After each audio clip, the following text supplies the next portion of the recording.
Sumentro ang pulong ni Pangulong Ferdinand R. Marcos Jr. at United States Vice President Kamala Harris sa usapin hinggil sa sitwasyon sa West Philippine Sea. Nagkasundo naman ang Pilipinas at Amerika na palakasin ang kanilang alyansa. Si Alan Francisco sa detalye. Rise and shine, Alan. We had a meeting with Vice President Kamala Harris before the beginning of the APEC conference.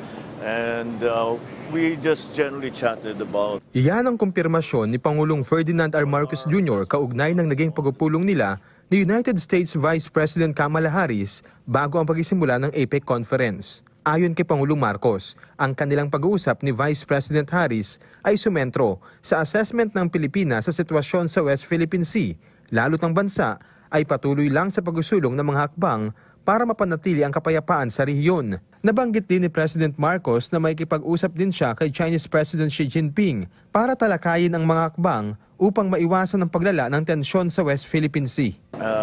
We tried to discuss some of the ways forward.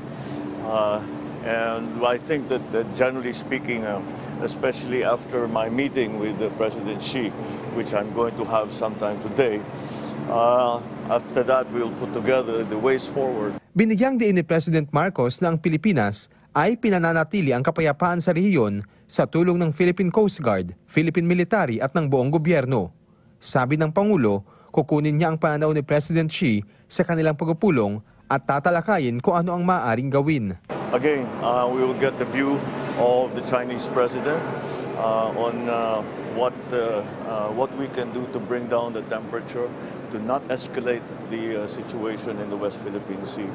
And we will put all of these together so as we'll be able to strategize for the near future on what the Philippines' role will be, or what is the proper Philippines role in the West Philippines. Sa pulong ni President Marcos kay VP Harris, binigyang diin ng dalawa ang pagpapalakas ng alyansa ng Pilipinas at Estados Unidos. Kasama rin ang pagtataguyod sa international rules at norms, kasama na ang sa South China Sea. Ang pagpupulong ni Pangulong Marcos at Harris nitong Miyerkules ay ang ikalima na nilang meeting. Una na silang nagkita nang bumisita sa Maynila sa Harris noong Nobyembre ng 2022. Nagkita rin sila sa Naval Observatory noong Mayo ng 2023. Nagkaroon ng bilateral meeting sa East Asia Summit sa Jakarta noong Setyembre ng 2023. At ang trilateral meeting kasama si Japan Prime Minister Kishida sa Jakarta pa rin noong Setyembre ng taong ito. Samantala, lumahok naman ngayong araw si Pangulong Marcos sa family photo kasama ang kanyang mga kapwa economic leaders sa APEC Summit. Lumahok din ang Pangulo sa informal dialogue kung saan pinag-usapan ang sustainability, climate at just energy transition na nakaangkla sa tema ngayong taon na creating a resilient and sustainable future for all. Mula rito sa San Francisco, California, Alan Francisco para sa Morning Show ng Bayan, Rise and Shine, Pilipinas.